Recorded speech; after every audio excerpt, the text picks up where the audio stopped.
Bonjour seconde. مشتاق لكم أنا.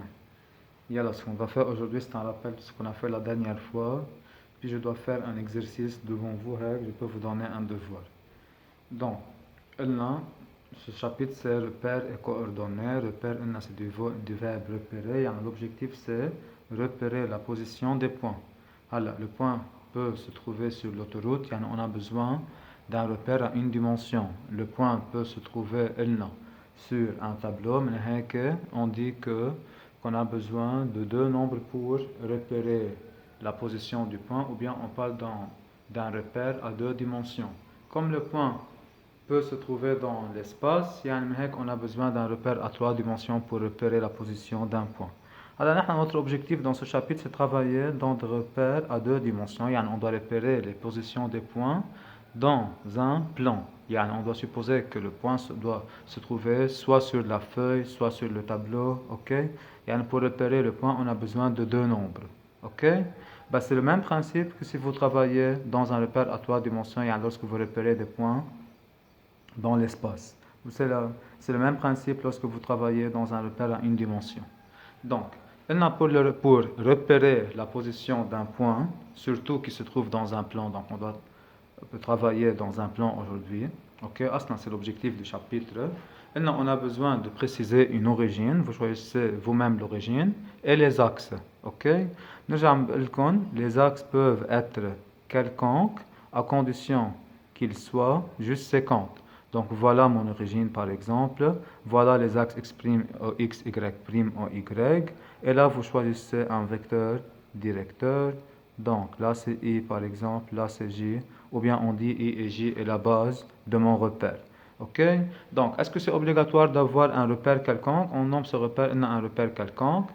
Si les axes sont perpendiculaires ou bien la base est formée des vecteurs orthogonaux, on parle d'un repère orthogonal.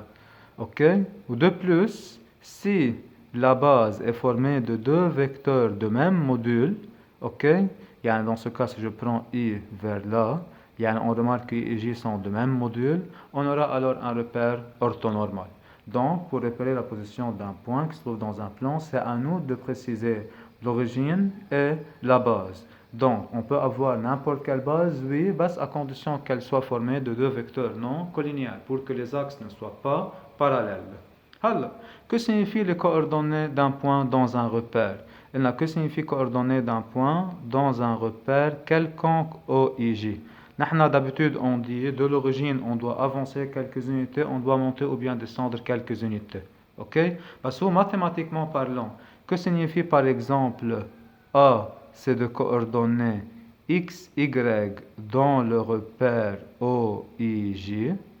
Autre que du point de l'origine O, il faut avancer x unités, monter y unités pour atteindre le point A.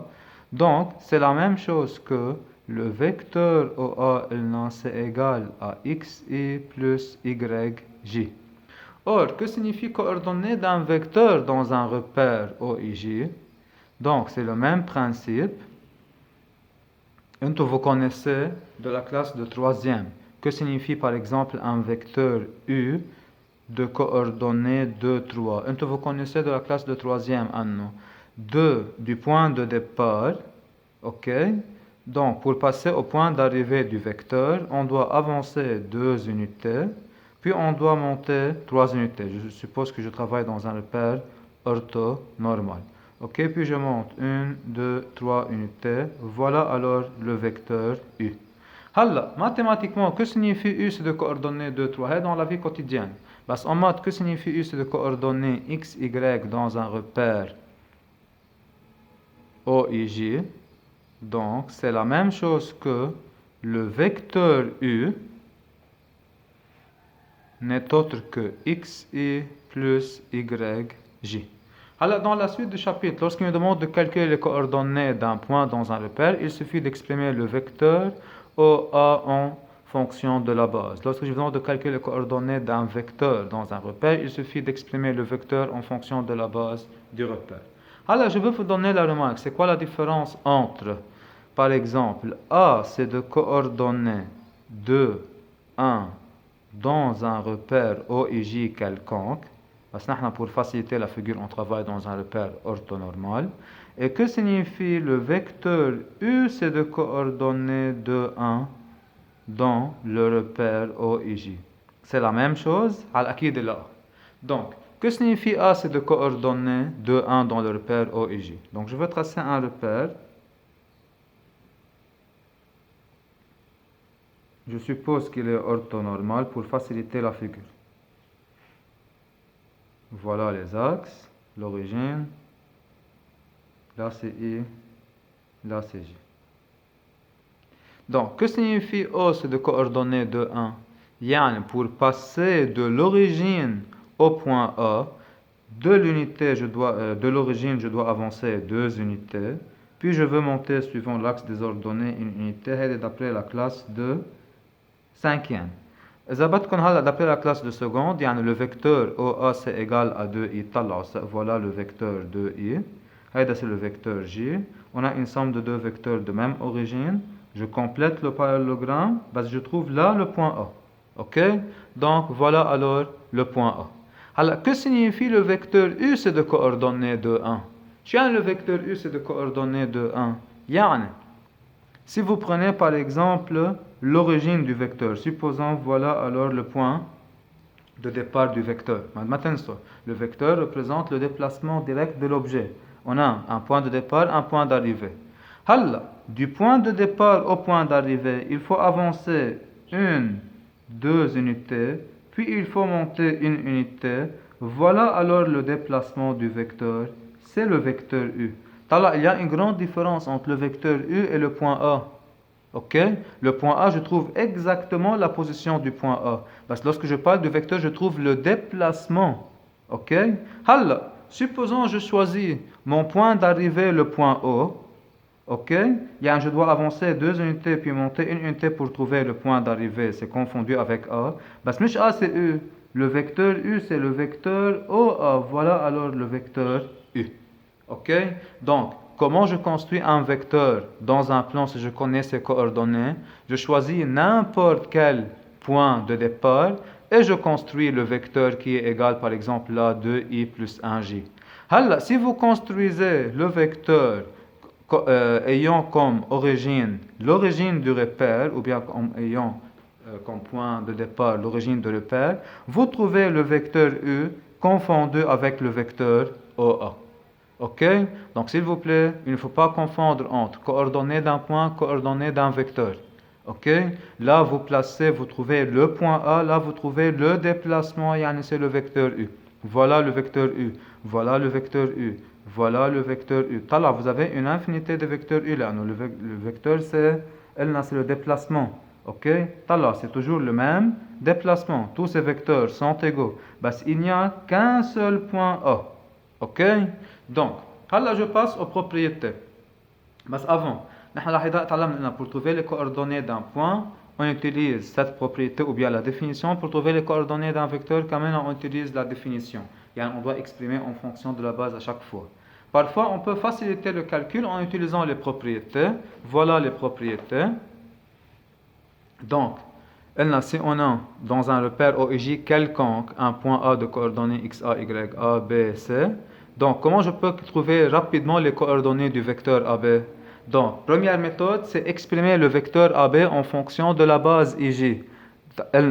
Pour exprimer AB en fonction de la base, on doit faire apparaître les vecteurs OA et OB. J'intercale O, donc c'est AO plus OB, c'est-à-dire c'est OB moins OA. Ok? Et vous travaillez, c'est x de 2b fois i plus y de b fois j, ainsi de suite. Vous trouvez à la fin les coordonnées du vecteur AB. Ok? À mémoriser, comment on trouve rapidement les coordonnées du vecteur AB? On fait le calcul, l'abscisse c'est x de b moins x de a, l'ordonnée c'est y de b moins y de a. Ce qui est logique, basta تفهموا acteur dans un repère. Voilà alors un repère. Quand même, je veux travailler dans un repère ortho normal, c'est plus simple pour nous. Là, supposons que vous avez le point A de coordonnées 1, 1. Et vous avez le point B de coordonnées, par exemple, 3, 2. Je veux passer de A vers B. Ok? Donc, suivant accueillir le chemin, il y a les axes. Qu'est-ce que je dois faire? Je dois avancer 2 unités, puis je veux monter une unité. Tab, quelles sont les coordonnées du vecteur AB alors? Les coordonnées sont 2, 1. Comment je peux trouver ça rapidement? Talla. Je fais x de b moins x de a, y de b moins y de a. Talla. Pour passer de l'origine jusqu'à A, je dois avancer une unité. De l'origine vers B, je dois avancer 3 unités. A jusqu'à B, il suffit d'avancer 2 unités. Ok? Pour ne pas entrer dans ce détail, tout simplement, comment je trouve rapidement les coordonnées du vecteur AB? Donc, x de B moins x de A, c'est l'abscisse, y de B moins y de A, c'est l'ordonnée. Alors, comment je trouve les coordonnées du point I qui est le milieu d'un segment AB? Les coordonnées du point I sont alors donc la moyenne des abscisses et la moyenne des ordonnées. Ok, maintenant on a fait la démonstration. Ok. Donc je vous rappelle c'était quoi l'objectif de la démonstration est tel quand vous travaillez dans le triangle supposant OAB et vous exprimez le vecteur OI en fonction de la base d'après le théorème de la médiane parce que même vous n'êtes pas responsable de la démonstration, il suffit d'appliquer la formule. Pour trouver les coordonnées du centre de gravité du triangle ABC, quand même on applique la formule, la moyenne des abscisses, la moyenne des ordonnées. Alors on passe aux propriétés. Donc voilà alors deux vecteurs U et V connaissant leurs coordonnées, avec K c'est un réel. Est-ce que je peux trouver les coordonnées du vecteur U plus V rapidement? Oui. Là, si je veux faire la définition, je dois exprimer U plus V en fonction de I et J. Rapidement, qu'est-ce que je fais? L'abscisse plus l'abscisse, l'ordonnée plus l'ordonnée. Comment je trouve les coordonnées du vecteur K fois U? Je multiplie l'abscisse X par K et je multiplie l'abscisse Y par K. N'oubliez pas que K, U et U sont collinéaires, oui? Donc, il y a un exemple. Supposons on a un vecteur U, c'est de coordonnées 2, 3. Le vecteur 3U, il doit être de coordonnées alors 6, 9. Qu'est-ce que j'ai fait? J'ai multiplié les coordonnées par 3 d'après la formule. Sinon, qu'est-ce que je dois faire? Je dois exprimer le vecteur 3U en fonction de la base. Là, je suis comptable. Sinon, vous exprimez le vecteur 3U en fonction de la base IJ. C'est 3 facteurs, U c'est de coordonnées 2, 3, c'est 3 facteurs de 2I plus 3J. Vous développez, vous trouvez 6I plus 9J, soit alors 3U de coordonnées 6, 9. Parce que pour ne pas exprimer à chaque fois le vecteur en fonction de la base, on a ces cas particuliers. Une propriété, que signifie deux vecteurs égaux géométriquement? Les deux vecteurs représentent un même déplacement. Les vecteurs sont de même direction, de même sens et de même module. Analytiquement, lorsque je travaille dans un repère, que signifie deux vecteurs égaux? Les vecteurs ont les mêmes coordonnées. L'abscisse du premier c'est égal à l'abscisse du deuxième, l'ordonnée c'est égal à l'ordonnée. D'habitude, on profite de cette propriété pour calculer les coordonnées d'un point. J'ai déjà donné un exemple dans l'ancienne vidéo. Alors, on doit faire quand même un deuxième exemple. Comment démontrer que deux vecteurs sont collinéaires? Géométriquement, on doit exprimer l'un en fonction de l'autre pour pouvoir dire que les vecteurs sont collinéaires. La vraie méthode pour dire que U et V sont collinéaires, on doit dire qu'on peut exprimer l'un en fonction de l'autre. Donc U c'est égal à K fois V. Avec K c'est un réel, ok, qui n'est pas nul. Alors, comment je peux démontrer alors que les vecteurs sont collinéaires analytiquement? Lorsque je connais les coordonnées, il suffit de vérifier que les coordonnées sont proportionnelles. Comme là, le vecteur U et le vecteur 3U. Comment sont les coordonnées proportionnelles? C'est pour cela que les deux vecteurs sont collinéaires. Donc, x sur x' doit être égal à y sur y'. Si vous faites le produit en croix, vous trouvez que xy' moins x'y égale à 0. Qu'est-ce que je nomme ce nombre en maths? C'est le déterminant des deux vecteurs. Donc, la nouvelle méthode pour démontrer que deux vecteurs sont collinéaires, il y a la méthode analytique qui s'applique dans un repère. Ok? Donc, il suffit de vérifier que les coordonnées sont proportionnelles. Si vous trouvez des difficultés pour tester la proportionnalité des coordonnées, vous pouvez calculer le déterminant des deux vecteurs. Comment?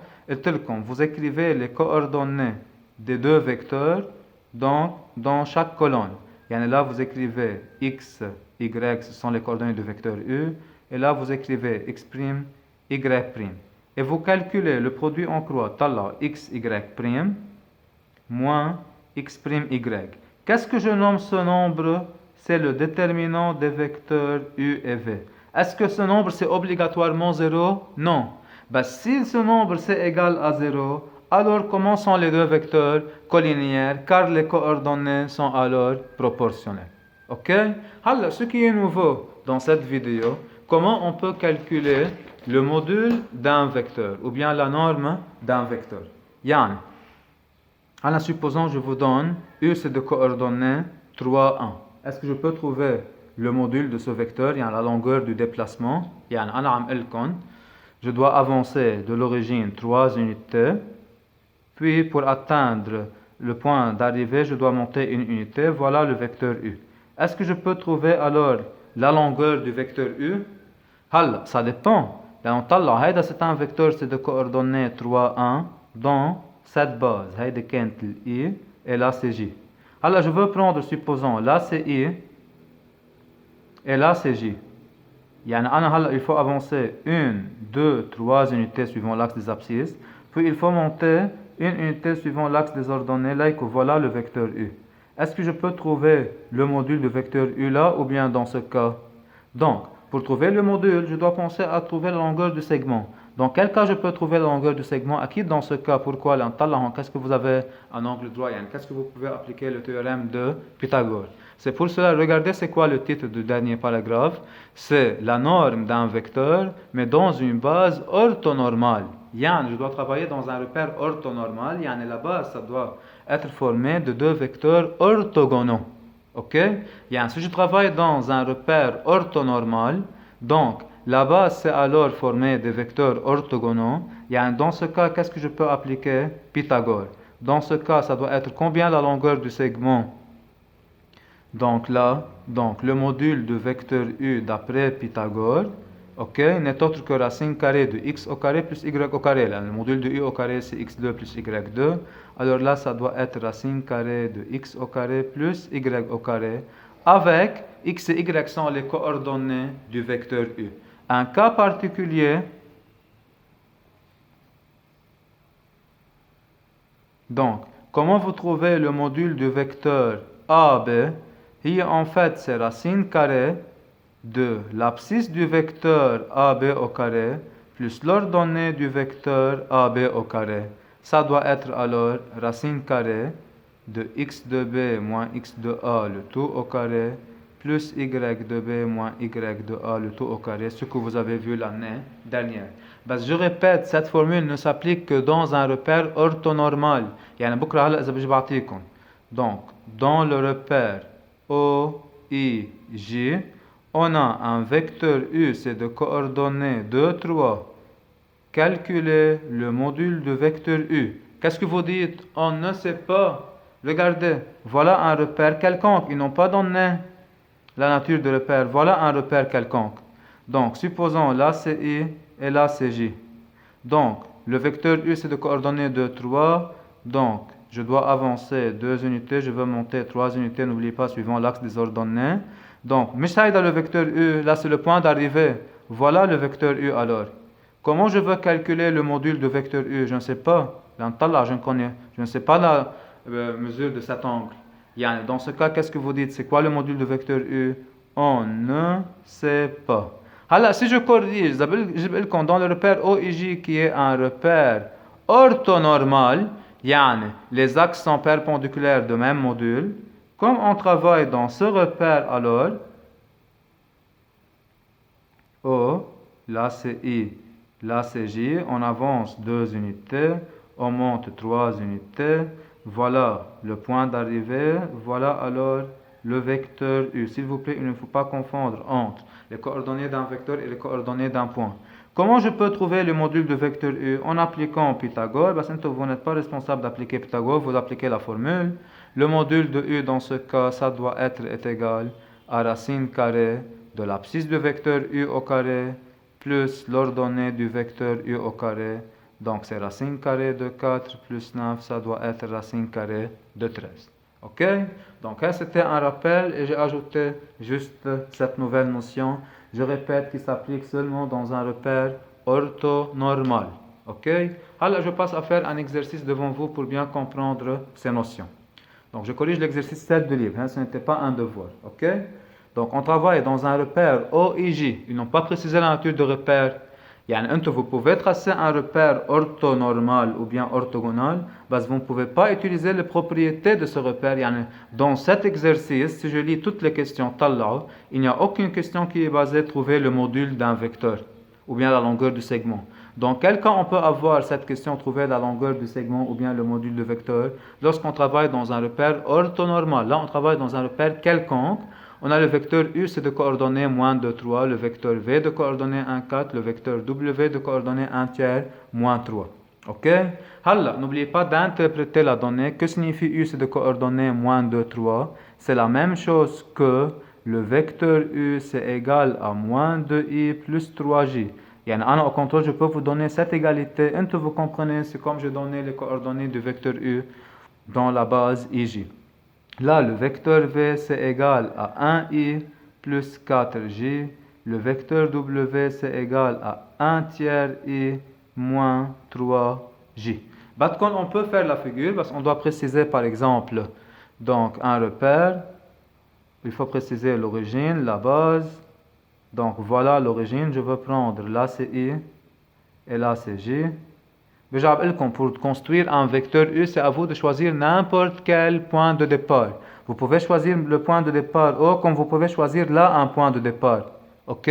Et de ce point, que faites-vous? Vous prenez le vecteur moins 2i et vous prenez le vecteur 3j. C'est le vecteur moins 2i. Là, c'est i. Là, c'est moins 2i. Vous prenez le vecteur 3j, 1, 2, 3j. Et vous construisez le vecteur, règle du parallélogramme.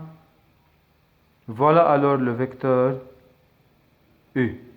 Ou bien voilà le vecteur U. Vous pouvez tracer le vecteur U de n'importe quelle origine. OK? Alors, écrit sous la forme xi plus yj le vecteur suivant. Que signifie écrire sous la forme xi plus yj? D'une façon indirecte, qu'est-ce qu'il nous demande? De calculer les coordonnées du vecteur U plus V. Donc, là, vous avez deux méthodes. Ou bien vous exprimez U plus V en fonction de la base, ou bien vous trouvez les coordonnées du vecteur U plus V d'après la formule, puis vous exprimez en fonction de la base. Donc, je veux faire les deux méthodes. Première méthode, on exprime en fonction de la base. U plus V, c'est égal. On a déjà U en fonction de la base. Moins 2i plus 3j, plus v c'est i plus 4j. On réduit, on trouve alors c'est moins i plus 7j. Donc, on a exprimé u plus v en fonction de la base. Deuxième méthode, c'est basé sur le calcul de l'abscisse de l'ordonnée du vecteur u plus v. L'abscisse du vecteur u plus v, c'est l'abscisse du vecteur U plus l'abscisse du vecteur V. Donc, c'est moins 2 plus 1, c'est égal à moins 1. L'ordonnée du vecteur U plus V, là que j'écris grand Y, indice U plus V, c'est l'ordonnée du vecteur U plus l'ordonnée du vecteur V. Vous trouvez 3 plus 4, c'est 7. Comme on a trouvé les coordonnées du vecteur U plus V, les coordonnées du vecteur U plus V sont moins 1 et 7, implique le vecteur U plus V, c'est égal à moins I plus 7J. Laquelle c'est la plus rapide? À qui de la première, c'est là. OK? Parfois, là, c'est mieux d'appliquer la formule, puis vous passez à exprimer en fonction de la base. OK? Ce sont deux notions équivalentes. Il nous demande de chercher les coordonnées du vecteur moins 3V. Première méthode, on exprime moins 3V en fonction de la base, moins 3 facteurs de I plus 4J. Donc, c'est moins 3i moins 12j. Deuxième méthode, on trouve les coordonnées du vecteur moins 3v. Donc, l'abscisse, c'est moins 3 fois 1, c'est égal à moins 3. L'ordonnée, c'est moins 3 fois 4, c'est moins 12. Alors, moins 3v, c'est égal à moins 3i moins 12j. Donc, c'est à vous de choisir une parmi ces méthodes. Vous faites la même chose pour C, où vous avez Aslan, D et E, Kamena devant vous. OK? Deuxièmement, calculer les coordonnées des points F, G et H dans chacun des cas suivants. Cette fois, on va trouver les coordonnées d'un point. Pour trouver les coordonnées d'un point, la première méthode, c'est exprimer le vecteur. Ça veut dire les coordonnées du point F, je dois exprimer le vecteur OF en fonction de la base. La deuxième méthode, si j'ai un point particulier qui est soit le milieu d'un segment, soit le centre de gravité d'un triangle. La troisième méthode, c'est basé sur l'égalité vectorielle, il y a une égalité entre deux vecteurs qui doivent avoir alors obligatoirement les mêmes coordonnées. Là, qu'est-ce qu'on a? On a OF égale à U. Donc, qu'est-ce que je dois faire? C'est l'égalité qu'on connaît. Il suffit, pour trouver les coordonnées du point F, il suffit d'exprimer le vecteur OF en fonction de la base. Voilà OF. U, c'est déjà de coordonnées moins 2, 3. Comment je peux l'écrire? Moins 2i plus 3j. Comme on a exprimé le vecteur OF en fonction de la base, implique F, c'est de coordonnées moins 2, 3. Donc voilà la méthode la plus simple. Là, déjà, on connaît OF en fonction de la base. Ok? Il y a une deuxième méthode. Je veux l'expliquer là, qui est très simple cette méthode. Ou bien, donc c'était la première méthode. La deuxième méthode, c'est basé sur l'égalité vectorielle. C'est quoi l'avantage d'avoir deux vecteurs égaux? Les deux vecteurs ont la même abscisse. L'abscisse du vecteur OF, c'est égal à l'abscisse du vecteur U. Et l'ordonnée du vecteur OF, c'est égal à l'ordonnée du vecteur U. Voilà, on résout chaque équation à part. Comment je trouve l'abscisse du vecteur OF? C'est x de f moins x de o. Donc, x de f moins x de o, ça doit être égal à l'abscisse du vecteur U. On remplace chacun par sa valeur. X de f, c'est à calculer. X de o, c'est 0. L'abscisse du vecteur U, c'est égal à moins 2 par hypothèse. Alors, x de f, c'est égal à moins 2. Tala, comme on a trouvé en haut. Akid Heron, c'est plus simple. Parfois, là, la deuxième méthode, c'est beaucoup plus simple. Alors, je vais vous donner des exemples. Ou de même, quand même, on résout cette équation. Y de f moins y de o égale à y du vecteur U. Et vous trouvez à la fin que y de f égale à 3. OK? Donc, c'est à vous de choisir parmi ces deux méthodes. Je passe à troisièmement, même principe. Calculer les coordonnées d'un point. Donc, on a A cette fois de coordonnées 3, 4. Calculer les coordonnées du point B dans chacun des cas suivants aussi. Donc, comment on peut trouver les coordonnées du point B? Non. Soit on exprime le vecteur OB en fonction de la base, soit on a un point particulier, soit on doit avoir une égalité vectorielle. Qu'est-ce qu'on a là? On a une égalité vectorielle. Ou bien je veux changer cette égalité vectorielle pour exprimer OB en fonction de la base. Donc, première méthode. Vous dites exprimons OB en fonction de la base. Je dois calculer OB pour avoir à la fin OB en fonction de I et J. Donc, comment je veux écrire OB? Je dois faire apparaître OA pour profiter des coordonnées du point A. Je dois faire apparaître aussi AB, ok, pour profiter de U, que je connais ses coordonnées. Donc, le vecteur OB, comment je peux l'écrire? C'est OA vecteur plus AB vecteur d'après Charles. Oui? Or, comme A c'est de coordonnées 3, 4, OA c'est égal à 3i plus 4j. N'oubliez pas, que signifie cette information? C'est la même chose que le vecteur OA c'est égal à 3i plus 4j. Plus AB vecteur. Donc, on connaît déjà AB en fonction de U, c'est égal à 2U. Et on connaît déjà U en fonction de la base. Donc, c'est 2 facteurs de moins 2i plus 3j. On réduit, on doit avoir 3i moins 4i, c'est moins i. 4j plus 6j, c'est égal à 10j. Donc, voilà les coordonnées du point B, implique B, c'est de coordonnées moins 1, 10. Et c'était la première méthode. La deuxième méthode, c'est basé sur l'égalité vectorielle. C'est quoi l'avantage d'avoir deux vecteurs égaux? Ils ont les mêmes coordonnées. Le vecteur AB, c'est égal à 2 fois le vecteur U, c'est-à-dire l'abscisse du vecteur AB, c'est égal à l'abscisse du vecteur 2U. Or, comment je trouve l'abscisse du vecteur AB? C'est x de B moins x de A. Comment je trouve l'abscisse du vecteur 2U? C'est 2 fois l'abscisse du vecteur U. Et vous avez l'ordonnée du vecteur AB doit être aussi égale à l'ordonnée du vecteur de U et vous travaillez de la même façon. Alors on passe à résoudre cette équation. X de B c'est à calculer, une inconnue. X de A par hypothèse c'est 3. 2 fois l'abscisse du vecteur U c'est moins 2.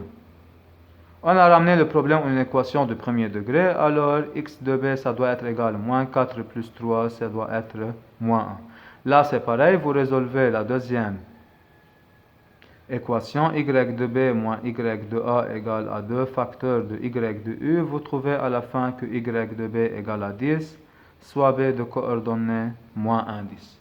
C'est pareil quand même dans petit b.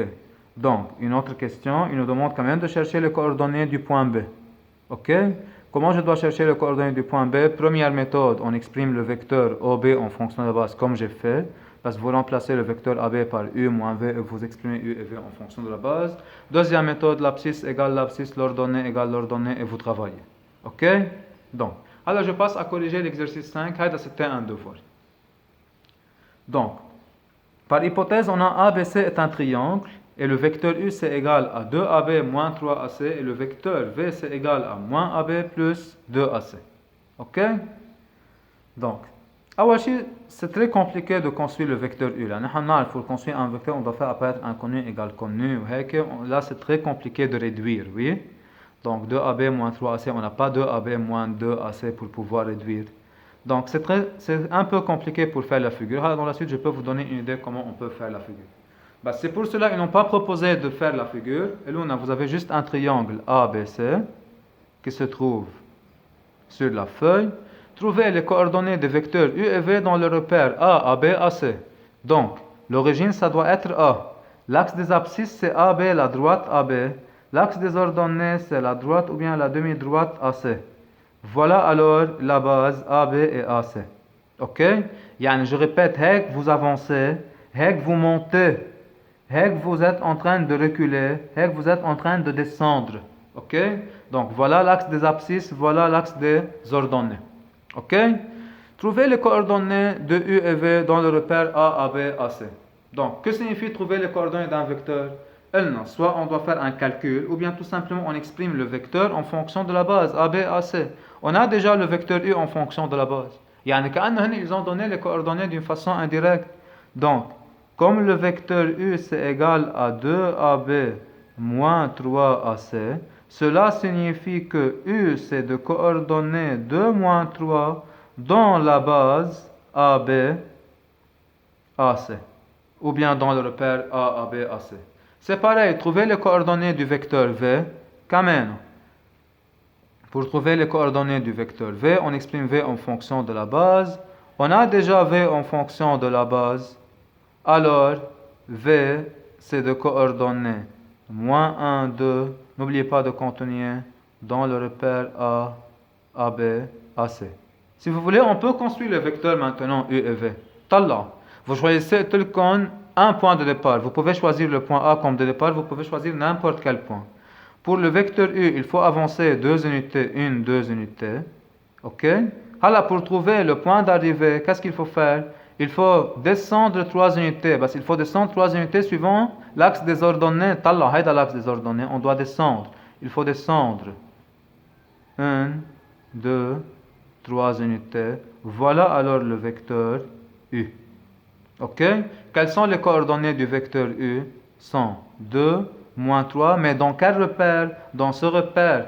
Haïda, dans le repère A, AB, c'est l'axe des abscisses. AC, c'est l'axe des ordonnées. Ok?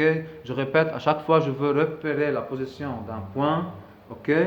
Donc, il suffit, dans un plan de travail, c'est à nous de préciser le repère. Alors, le repère, c'est déjà précisé. On déduit que le vecteur U et V est une base du plan. Ok? Donc, vous connaissez, chaque plan possède une infinité de bases, parce que la base c'est formée de deux vecteurs non collinéaires. On peut choisir n'importe quel deux axes, ok, dans un repère, parce à condition que les axes ne soient pas parallèles. Dans le repère A, AB, AC, c'était l'axe des abscisses, c'était l'axe des ordonnées. Alors, qu'est-ce qu'il précise? Qu'est-ce qu'il nous demande? Donc, on doit vérifier que U et V peuvent jouer le rôle quand même d'une base de ce plan. Qu'est-ce qu'on doit faire? Quand est-ce que deux vecteurs forment une base? Si je veux tracer le vecteur V, donc c'est de coordonnées moins 1, 2. Du point A, je dois reculer une unité. Je veux monter 2 unités suivant l'axe des abscisses. Ça dans l'axe des abscisses. 1, 2 unités. Voilà le vecteur V. Ok? Donc, comment je veux démontrer que U et V est une base du plan? Alors, les vecteurs semblent collinéaires, mais en fait, ما راح يطلعوا collinéaires, راح يطلعوا هيك. Donc, qu'est-ce qu'il me demande? Est-ce que on peut avoir un tel repère? Haïda, il peut être un repère. Donc, pour que U et V forment une base d'un plan, il suffit de vérifier que U et V ne sont pas collinéaires.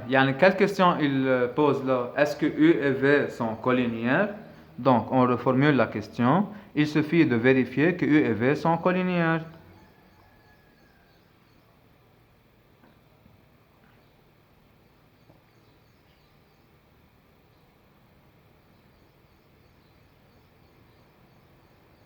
Comment on doit tester si U et V sont collinéaires? La méthode géométrique, on essaie d'exprimer l'un en fonction de l'autre, on n'arrive pas à l'exprimer pour dire que les vecteurs ne sont pas collinéaires. De vérifier que U et V ne sont pas collinéaires. Ok? Pour dire que les axes ne sont pas parallèles. Donc, soit je dois faire la méthode géométrique, ou bien tout simplement, comment on peut travailler analytiquement, ou bien comment on peut démontrer analytiquement que deux vecteurs ne sont pas collinéaires. Il suffit de vérifier que les coordonnées ne sont pas proportionnelles. Donc, les coordonnées de U sont 2, moins 3. Les coordonnées de V sont moins 1, 2. De 2 à moins 1, je divisais par moins 2. Or, de moins 3 à 2, je n'ai pas divisé par moins 2. Donc, c'est suffisant de dire que les vecteurs ne sont pas collinéaires. Parce que parfois, c'est compliqué pour vous de tester si les nombres, si les coordonnées sont proportionnelles ou non. Que faites-vous? Il suffit de calculer le déterminant des deux vecteurs. Là, il y a une infinité, il y a plusieurs méthodes. Ou bien vous travaillez géométriquement, ou bien vous dites que les coordonnées ne sont pas proportionnelles, ou bien vous calculez le déterminant de ces deux vecteurs, vous écrivez les coordonnées dans chaque colonne, 2, moins 3, moins 1, 2. Vous trouvez que c'est 2 fois 2, c'est 4, moins 1 fois moins 3, c'est 3. La réponse, c'est 1, c'est différent de 0. Les vecteurs ne sont pas collinéaires, implique U et V ne sont pas collinéaires. Implique U et V forment une base du plan. Ok? Je répète, un plan possède une infinité de bases. Qui choisit la base? C'est l'ingénieur. Comment il choisit sa base? De façon que la base, si on doit repérer des points dans un plan, dans un espace, de façon que la base soit formée de deux vecteurs non collinéaires. Ok? Merci second, c'est suffisant pour aujourd'hui.